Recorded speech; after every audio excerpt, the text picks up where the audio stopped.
मैं एक पाकिस्तानी जासूस 70 की दिहाई में भारत में एक अहम मिशन पर अहमदनगर से भारतीय टैंकों की खुफिया मालूमात पाकिस्तान भिजवा चुका हूं। पूरी कहानी सुनने के लिए चैनल को सब्सक्राइब कीजिए और वीडियो को लाइक कीजिए और कमेंट करके हमें बताइए कि आपको हमारी वीडियोस कैसी लगी। आइए कहानी की तरफ चलते हैं।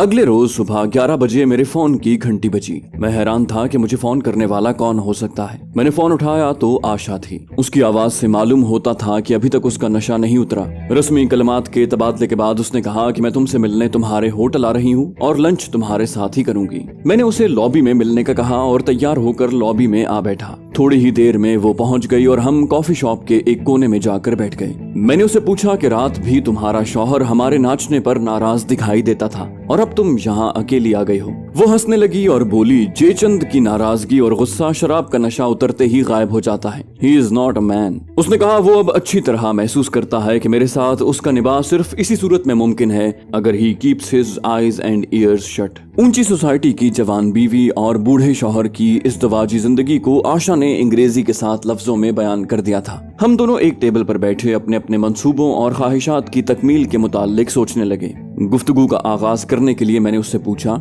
I believe I am not the first man in your life other than your husband. मैं समझता हूँ कि तुम्हारे शौहर के अलावा तुम्हारी जिंदगी में दाखिल होने वाला मैं पहला मर्द नहीं हूँ। वो हंसने लगी और कहा, if you think so you are a fool. वो बिला झिझक मुझे बताने लगी कि मेरा शौहर ठेके लेने के लिए साहिब इख्तियार अफसरान को अक्सर पार्टियां देता है और उन्हें खुश करने के लिए मुझे आगे करता है। साहिब इख्तियार बनते बनते वो उम्र की उस हद में होते हैं जब जिस्मानी तौर पर बेकार हो जाते हैं। मेरे वालिद भी ठेकेदार थे और ठेके में उन्हें इतना नुकसान हुआ कि वो संभल न सके और जेचंद ने मेरे वालिद की माली इमदाद करके मुझे खरीद लिया। अगर जेचंद मुझसे मुखलिस होता तो मैं उम्रों के इतने फर्क के बावजूद एक अच्छी बीवी साबित होती, लेकिन जेचंद ने ठेकों के हुसूल के लिए मुझे बेचना शुरू कर दिया। अब हम दोनों में एक समझौता सा हो गया है कि मैं उसकी दी हुई पार्टियों में उसके लिए ठेके हासिल करने की कोशिश करती हूँ और वो मेरी जाती एक्टिविटीज के मुताल्लिक कुछ नहीं पूछता। शराब के नशे में अगर उसे कभी कभार गुस्सा आ भी जाता है तो मैं उसकी कमजोरियां उसके सामने ले आती हूँ और वो खामोश हो जाता है। काफी देर बातें करने के बाद जब मैंने उसे लंच के लिए डाइनिंग हॉल चलने का कहा तो उसने कहा कि कॉफी शॉप में स्नैक्स से ही पेट भर चुका है। वो बार बार मुझे कह रही थी कि अपने कमरे में चलो और मैं हर बार उसका ध्यान किसी और तरफ पलट देता। आपकी खिदमत में अर्ज है कि मैं कोई मुत्तकी या फरिश्ता नहीं। एक हसीन और जवान औरत की ऐसी खुली दावत को ठुकराना बहुत मुश्किल था, लेकिन मैं औरत की फितरत से बखूबी वाकिफ था कि जब तक इस क़िमाश की औरत की ख्वाहिश पूरी नहीं होती वो तस्कीन ख्वाहिश के लिए न सिर्फ तड़पती रहती है बल्कि अपने मकसद के हुसूल के लिए खतरनाक हद तक आगे जा सकती है। एक बार ख्वाहिश पूरी हो जाए तो वो उस शख्स को अपने फतह शुदा मर्दों की फहरिस्त में शामिल करके किसी नए एडवेंचर की तलाश शुरू कर देती है। आशा ने अपनी जिंदगी के जो पहलू मुझे बताए थे उनके मुताबिक वो मेरे बड़े काम आ सकती थी। बिलाखिर मैंने उसे कहा कि मैं रिसेप्शन पर जाकर बता दूं कि शाम तक न तो कोई मिलने वाला मुझे डिस्टर्ब करे और न ही कोई फोन कॉल मुझे ट्रांसफर की जाए। रिसेप्शन पर जाके मैंने 50 रुपए रिसेप्शनिस्ट की मुट्ठी में दिए और कहा कि ठीक 15 मिनट के बाद वो मुझे कमरे में फोन करे और मेरी आवाज सुनते ही फोन बंद कर दे। ये इंतजाम करके मैं आशा के पास आया और उसे लेकर अपने कमरे में गया। कमरे में दाखिल होते ही आशा बेतकल्लुफी से मेरे बेड पर नीम दराज हो गई। उसकी आंखें और अदाएं खुली दावते गुनाह दे रही थी। मैंने फौरी हमले से बचने के लिए उसे कहा कि क्यों ना हम इस मौके को और पुरलुत्फ बनाएं। मैंने फोन पर बारमैन से कहा कि एक बोतल स्कॉच विस्की और बर्फ भेजे। ये फोन करके मैंने पलट कर देखा तो आशा अपनी साड़ी से खुद को आजाद कर चुकी थी। मैंने उसे इशारे से बताया कि मैं बाथरूम जा रहा हूँ। अभी मैं बाथरूम से निकला भी नहीं था कि फोन की घंटी बजी। फोन आशा ने उठाया और रिसीवर मेज पर रख दिया। मैं इस दौरान बाथरूम से बाहर आ चुका था। उसने मुझे बताया कि मेरा फोन है। दूसरी तरफ रिसेप्शनिस्ट था। मेरी आवाज सुन के उसने फोन बंद कर दिया। इधर मैंने फोन पर यकतरफा बात शुरू कर दी कि रमेश साहब आपने आने की क्यों जहमत की? मुझे फोन कर दिया होता, मैं फौरन हाजिर हो जाता। अच्छा तो क्या आपके पार्टनर्स भी साथ हैं? आप बराह करम लॉबी में बैठे, मैं हाजिर होता हूँ। ये कहकर मैंने फोन बंद कर दिया। आशा नीमबाज आंखों से मुझे देख रही थी। میں نے اسے کہا کہ غضب ہو گیا ہے۔ دلی میں میرے چائے کے پنجاب اور ہریانہ کے ایجنٹ اپنے پارٹنرز کے ساتھ آئے ہیں۔ میں نے ریسپشنسٹ کو کوسا کہ میری ہدایت کے برعکس اس نے انہیں کیوں بتایا کہ میں کمرے میں ہوں۔ اب مجھے ان سے ملنا اور ان کے ہمراہ ان کے دفتر جانا پڑے گا۔ آشا کچھ مایوس سی ہو گئی۔ میں نے اسے کہا کہ آج تو رنگ جمنے سے پہلے ہی بھنگ پڑ گئی، لیکن آئندہ آنے والے دنوں میں آج کی کوفت کی پوری طرح سے تلافی کریں گے۔ آشا نے ساڑی پہنی، میک اپ درست کیا۔ میں نے اسے کہا کہ اگر وہ مجھے اپنا فون نمبر دے دے تو میں اسے فون پر نئے پروگرام سے آگاہ کروں گا۔ آشا نے خاموشی سے میز پر پڑے پیڈ پر نمبر لکھا اور اچانک مجھ سے لپٹ کر کہنے لگی، Vinod I promise I will win you. اس نے دوبارہ اپنا میک اپ ٹھیک کیا اور ہم اکٹھے کمرے سے نکل کر لفٹ میں نیچے آ گئے۔ میں اسے چھوڑنے کے لیے باہر تک آیا۔ پارکنگ میں وہ ایک غیر ملکی کنورٹیبل گاڑی میں بیٹھی اور تیز رفتاری سے ڈرائیو کر کے چلی گئی۔ میں واپس کمرے میں آیا۔ آشا کے آنے کے بعد کے حالات نے مجھے بھی ایب نارمل کر دیا تھا۔ میں بستر پر دراز ہو گیا۔ آشا نے میرا پسندیدہ پرفیوم چینل 17 لگایا ہوا تھا اور اس کی خوشبو سے بستر مہک رہا تھا۔ میرا جسم ٹوٹنے لگا اور میں خود کو سنبھالنے کی کوشش کرتے کرتے سو گیا۔ آشا سے میں اپنا میل جول نہ صرف برقرار رکھنا بلکہ بڑھانا چاہتا تھا۔ اس قسم کی عورتوں کے بے تکلفانہ تعلقات اونچی سوسائٹی کے ہر طبقے کے لوگوں سے ہوتے ہیں۔ آشا کے ذریعے میں بہت سے کام کے لوگوں سے مل سکتا تھا۔ اسے ایک قیمتی مہرہ سمجھ کر میں اسے سنبھال کر استعمال کرنا چاہتا تھا۔ وہ شام میں نے ہوٹل میں ہی گزار دی۔ صرف اپنے کپڑے لینے کناٹ پلیس گیا جو ٹرائی کے لیے تیار تھے۔ میں نے ٹرائی دی اور 2 دن بعد اپنے کپڑے لے آیا۔ اب میں پوری طرح اس اونچی سوسائٹی میں داخل ہونے کے لیے تیار تھا جس میں سینئر سول اور فوجی افسران کی بہتات تھی۔ ادھر میرے ساتھی بھی بیکار نہیں بیٹھے تھے۔ انہوں نے آرمی ہیڈ کوارٹرز کے جن سول افسروں اور کلرکوں کے گھر اور دفتر میں ان کی پوزیشن کا پتہ لگایا تھا، ان کے گھریلو حالات اور گھر میں رہنے والے افراد خصوصاً بچوں، جوان بچیوں اور غیر شادی شدہ بہنوں کے متعلق بھی معلومات حاصل کی تھی۔ یہ تمام معلومات انہوں نے مجھے دیں اور میں نے اپنی ڈائری میں کوڈ ورڈز میں نوٹ کر لی۔ یہ معلومات ہمارے لیے بہت کارآمد ثابت ہو سکتی تھی۔ پیسے تو ہمارے پاس خاصے تھے۔ میں نے لودھی ہوٹل میں ایک امریکی جوڑا دیکھا جس سے بات چیت میں معلوم ہوا کہ وہ کھٹمنڈو جا رہا ہے۔ میں نے ایک بات نوٹ کی کہ وہ جوڑا تقریباً ہر رات ہوٹل کے باغ کے ایک کونے میں اندھیرے میں بیٹھتا تھا۔ میں ایک رات جھاڑیوں کے پیچھے سے ان کے قریب پہنچا تو چرس کی بو آئی۔ مجھے فوراً ایک بات سوجھی اور میں اچانک ان کے سامنے آ گیا اور کہا کہ یہاں حشیش پینا سخت ممنوع ہے اور تم کھلے عام پی رہے ہو۔ تم کو پکڑوا دوں تو تمہیں کئی سال کی جیل ہو جائے گی۔ وہ ڈر گئے۔ میں نے انہیں کہا کہ میں انہیں پکڑوانا نہیں چاہتا۔ میری نظر ان کے رولی فلیکس کیمرے پر تھی۔ میں نے انہیں کہا کہ یہ کیمرہ میں خریدنا چاہتا ہوں لیکن اپنی قیمت پر۔ بولو کیا صلاح ہے؟ وہ اتنے خوفزدہ تھے کہ فوراً مان گئے۔ میں انہیں اسی وقت لے کر ریسیپشن پر آیا۔ وہ عورت کمرے سے اپنا کیمرہ لے آئی۔ میں نے 600 روپے کے عوض ان کا کیمرہ خرید لیا اور فرنٹ آفس مینیجر اور کیشیئر کے رسید پر دستخط لے لیے تاکہ بعد میں وہ شور نہ مچا سکیں۔ وہ تو کچھ ایسے ڈرے کہ دوسرے دن ہی ہوٹل سے چیک آؤٹ کر گئے۔ میں نے کیمرہ اپنے نمبر 2 یعنی ٹرانسمیٹر آپریٹر کو دیا اور کہا کہ آرمی ہیڈ کوارٹرز کے سول ملازمین جن کا وہ تعاقب کر چکے ہیں اور ان کے گھر کے افراد کی تصویریں بنائیں اور گھر والوں کے نام بھی معلوم کریں۔ تصویروں کے پیچھے ان کے نام انگلش میں لکھ دیں اور ان کے متعلق جو مزید معلومات حاصل کریں وہ مجھے لکھ کر دیں۔ علاوہ ازیں ہیڈ کوارٹرز کے صفائی کرنے والے سویپرز کا پیچھا کریں اور ان کے گھروں کے ایڈریس اور نام وغیرہ معلوم کریں اور ان کی بھی تصویریں حاصل کریں۔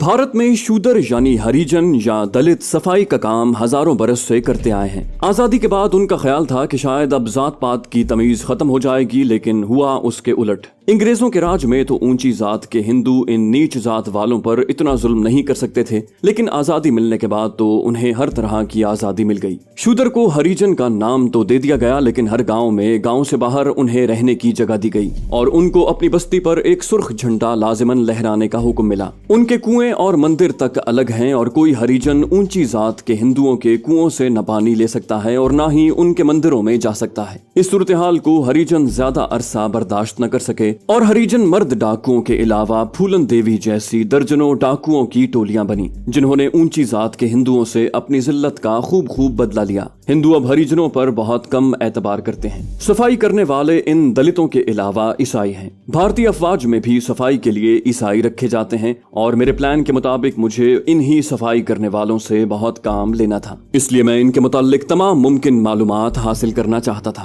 मैंने अपने चारों साथियों को इस काम पर लगा दिया। इस दौरान मुझे आशा के 2-3 फोन आए और मैंने उसे फोन पर अपनी तड़प और मोहब्बत का कुछ ऐसा यकीन दिलाया कि उसकी आतिश शौक और भड़क उठी। मैंने उसे कहा कि मेरी चाय की बहुत बड़ी खेप बम्बई पहुंच चुकी है। बम्बई की मानसून और नमी में वो चाय ज्यादा देर वहां स्टोर नहीं की जा सकती और मैं उसे इस इलाके में बेचने की कोशिश कर रहा हूँ, इसलिए उससे नहीं मिल सका और मजीद चंद रोज मसरूफ रहूंगा और फारिग होते ही उसे मिलने पहुंच जाऊंगा। एक रोज मैं दोपहर से जरा पहले सर्विसेज क्लब चला गया। रिसेप्शन बोर्ड पर वहां रिहाइश पजीर ऑफिसर के नाम और रैंक लिखे हुए थे। मैंने जल्दी जल्दी वो नाम और रैंक नोट किए और क्लब सेक्रेटरी के कमरे में चला गया। इन लिखे हुए नामों में से एक कर्नल का नाम पूछा। उसने जवाब दिया कि इस वक्त वो ड्यूटी पर गए हुए हैं, शाम को 7 बजे के बाद ही मिल सकेंगे। मैंने उसका शुक्रिया अदा किया और कहा कि मैंने कर्नल साहब को पहले कभी नहीं देखा और एक दोस्त के रेफरेंस से मिलना चाहता हूँ। सेक्रेटरी ने कहा कि शाम को वो भी यहीं होगा और मुझे कर्नल के पास ले जाएगा। उसी शाम अच्छी तरह ड्रेसअप होकर मैं सर्विसेज क्लब नई दिल्ली पहुंच गया।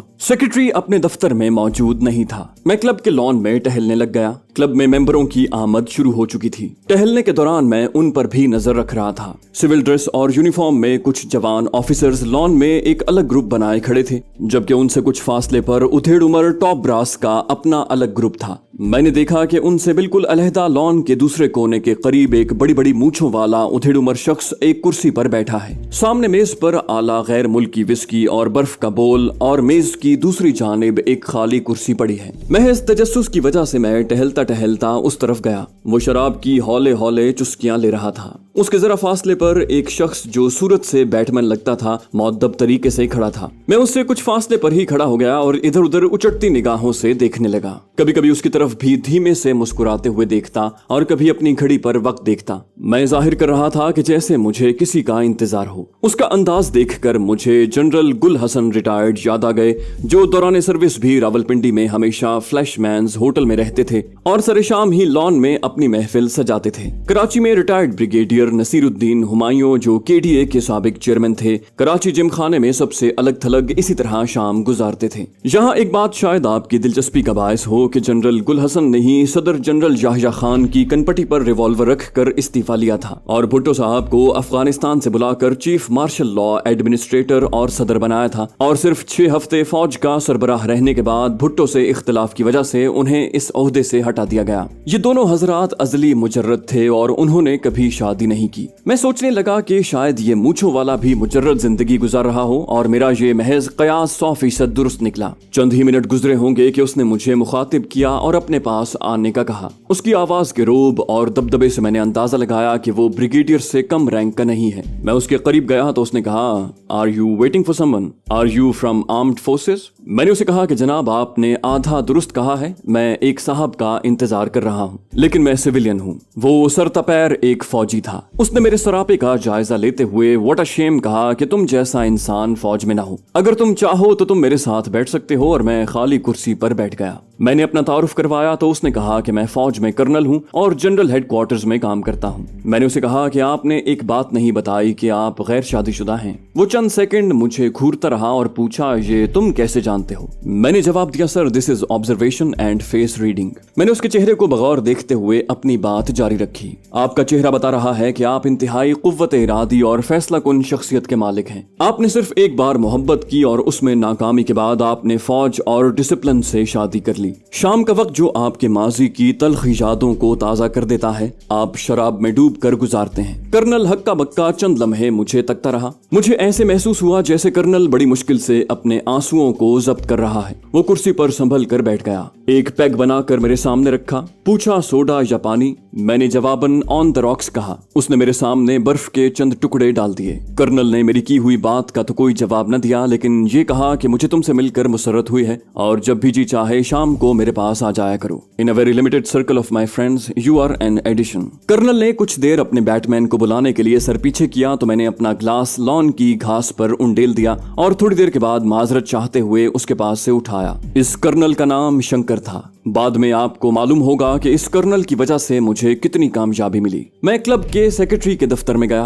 वो मुझे लेकर क्लब की बार में सोफों पर बैठे एक ग्रुप की तरफ ले गया। और एक शख्स की तरफ इशारा करके कहा कि वो कर्नल मदन बैठे हैं, और उसके करीब जाकर उसे कहा कि सर ये साहब दिन को भी आपसे मिलने आए थे। कर्नल मदन ने सवालिया नजरों से मेरी तरफ देखा। मैंने उसे कहा कि मैं जोशी के रेफरेंस से आपके पास आया हूँ। जोशी का नाम मैंने खुद घड़ लिया था क्योंकि भारत में नाम के आखिर में जोशी बहुत इस्तेमाल होता है। कर्नल मदन ने चंद लम्हे जहन को कुरेदा और कहा, you mean colonel Joshi of two Punjab? मैंने इस बात में सर हिलाया और कहा कि मेरी उनसे दूर की रिश्तेदारी है, मैं चोपड़ा हूँ। कर्नल हंसते हुए उठा, बड़ी गर्म जोशी से हाथ मिलाया और कहा कि जोशी और मैं जैसूर में इकट्ठे थे। जैसूर साबिका मशरकी पाकिस्तान की एक छावनी थी जहां 1971 की जंग में घमसान का रन पड़ा था और पाकिस्तान और भारत की पंजाब रेजिमेंटों ने इंतहाई बहादुरी से दूबदू लड़ते हुए भारी जानी नुकसान उठाया था। कर्नल ने सोफे पर मुझे बिठाया। इस दौरान मैंने अपना कारोबारी तारुफ उसे करवा दिया। कर्नल ने मुझे पीने की दावत दी जो मैंने कबूल कर ली और कहा कि आपसे मिलने का मेरा मकसद ये था कि मैं यहाँ दिल्ली में बहुत बोर हो चुका हूँ, खुसूसन शाम गुजारनी तो एक अजाब है, इसीलिए आज दिन को भी आपसे मिलने आया था और अब भी इसीलिए आया हूँ कि कम से कम एक शाम तो सुथरे माहौल में गुजर जाए। कर्नल ने जवाबन कहा, बी माई गेस्ट,